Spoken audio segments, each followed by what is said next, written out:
Good morning, good afternoon, good evening, whatever time of day you're watching this.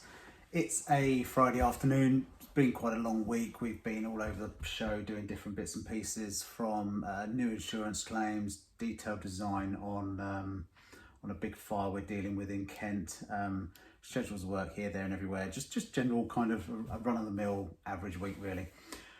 But what seems to be coming up more and more from a surveying's perspective with the kind of work we do is no win, no fee solicitors and I call claims management companies. So I thought I'd just share a couple of scenarios that have happened over the last few years really. I mean, the first one I'll give has happened time and time again, and I can see the second doing the same now. So I thought I'd just share my experiences with you. Now, I think all this came about really with a PPI, didn't it? Was that 10, 15 years ago, or whatever? You know, have you been missold PPI? We can do this, we can do that, and it's no win, no fee. And everyone thought, oh, I'll give that a go, and we'll get some money back. And then we've seen it, probably anyone who's got Facebook seen it, on car emissions, and have you had finance from Black Horse or Close Brothers, all these other things. You pay your money, you take your choice. It's up to you if you do those claims. If you get your money back, that's absolutely fine. But I'm going to specifically look at two examples. One is on spray foam, and the other one is on a housing disrepair claim. So we're back to proper building surveying now. It's what we do every day. So spray foam. Lots of people have been missold spray foam. And by missold, I mean they put this crap in their roof spaces that is not needed. It doesn't do anywhere near what it says it will do. It costs more, creates a fire risk. You have to heat your roof space to use it, blah, blah, blah. But a lot of that was sold to the homeowners on finance or credit card. And these companies get hold of the details as to who has bought this stuff, and they can claim it back. Now, they know full well that if you approach your lender yourself, you can claim it back. You can claim it's been missold, it hasn't done X, Y, and Z, and you can claim it back. If you do that, it's up to you. I'm not advocating for or against. I'm just trying to give you a bit of perspective on it. Now, some of our clients, they've spent, say, £6,000 to have spray foam applied into the roof space. And then they get one of these no win, no fee companies that say, oh, we can get you a refund on all this, and it's not going to cost you a penny. We're no win, no fee. And okay, that's absolutely fine. They charge like 40%. So if you spent out £6,000 and they get that refunded for you, that 40% is what, £2,500 or so. So you're only going to see back £3,500 of the £6,000 you originally spent out, because 40% has been taken by other people. Now, some of the lenders, knowing that they've inadvertently lent money on this horrible product and they're giving you your money back, they'll then pay to have it taken out of your property. Now, let's say that costs £5,000 to have it taken out. The claims management company will take 40%. So they've now taken £2,500 or £2,400 of your original settlement, plus £2,000 of your cost to have it removed. So that they're up to the tune of £4,400 for the sake of a couple of letters. You've got some money back from your original claim, but you've now not got enough money to have the removals done. So you've got to use some of your original payback to pay to have the stuff removed. So it really, they're doing it for one reason, and that's to help themselves, that's for sure.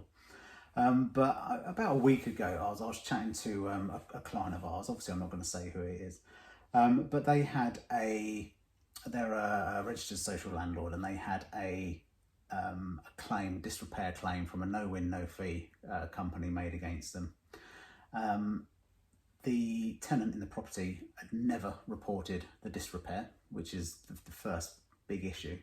But this company is aggressively marketed to lots of people. Are you owed compensation? Are you living in a poor quality property? And then they show all these horrific issues like black mold covering an entire wall, which is an absolute health hazard.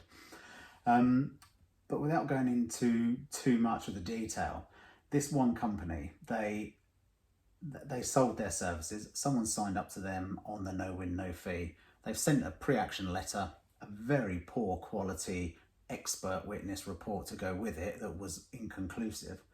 And the landlord settled with them. They settled with them to pay them something in the region of £2,000 to have the original claim issue fixed. They acknowledged it straight away. We didn't know about this. Yes, there's a disrepair issue here. I think it was a broken window, a broken door, something fairly basic that needed to be done, but then there was damp issues, so they had to sort that out as well. It was about £2,000 worth of work. And they made good by the customer by paying them, I think it was £800 or so of compensation. Okay, fine. Solicitor's bill, £17,000 for a couple of letters. They will imply that this is all being done for you because you've been done over. You're the one that's in a poor state because of it, and you get your £800 worth of compensation, which you would have probably got anyway had you applied for it through the local authority or whatever yourself.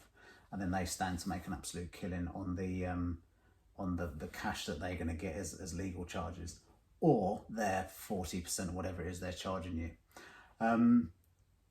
I'm not here to say right or wrong and to make judgment, but I just thought because it relates purely to building surveying, which is what we're chartered building surveyors. I'm a chartered building surveyor myself. I just thought it'd be interesting just to show people the kind of things that how this can fit into our daily work. Now, there might be plenty of other building surveyors that don't come across this, but it's just because of the work we're doing at the moment. We're working for the homeowners and their lenders, if you like, to provide Part 35 independent reports on what's gone on and what's happened. And it's only through conversations that we've picked up, all what's going on behind the scenes. So I find it interesting. There's a lot of it about. If you Google PPI or put into YouTube PPI, it will come up with loads of no win, no fee. Do the same with housing disrepair. It will come up with loads of no win, no fee stuff. I'm not going to buck the trend. I'm not going to say anything more than that, but it's just interesting that how people are feeding off of it. If you've got an issue on a housing disrepair matter, report it to your landlord, report it to the Houses Association, report it to the local authority, and chances are they'll deal with it. Particularly if you get a bit aggy with them, they'll deal with it. But that £17,000 was on one job, and that's coming out of all of our pockets. That is the taxation that we are all paying to feed those solicitors. It's not right. It's absolutely not right at all. Anyway, that's enough of a bit of a rant from me. Thank you for watching. Bit of a different one, nothing special. I really do appreciate everyone who likes and watches our videos. So but if you can like and subscribe, that'd be bloody marvellous. And I shall see you on the next one. Thank you very much.